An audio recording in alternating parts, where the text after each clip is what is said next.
Trailer లో చెప్పుకోదగిన పాత్రలుగా కనిపించేవి Kamal Haasan, Amitabh Bachchan characters మాత్రమే అని అభిప్రాయాలు వెలువెత్తుతున్నాయి. దీపికా పదుకోన్ చెప్పిన డబ్బింగ్ ఆర్టిఫిషియల్ ఇంటెలిజెన్స్ సాయంతో యూట్యూబ్ ఛానల్స్ చెప్పించే డబ్బింగ్ లా కనిపిస్తోంది.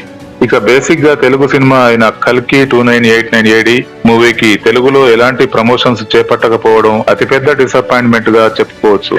కల్కి సినిమా అప్డేట్స్ పై నెలకొన్న ఇన్ని డిసప్పాయింట్మెంట్స్ ను దర్శకుడు నాగశ్విన్ ఎంత మేర వెండితెరపై సాటిస్ఫై చేయగలరు అనేది మరికొద్ది గంటల్లో తేలనుంది.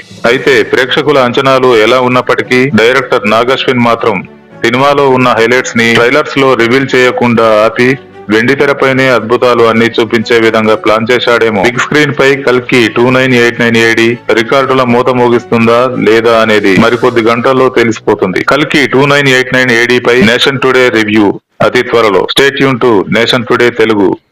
For more updates, please do subscribe.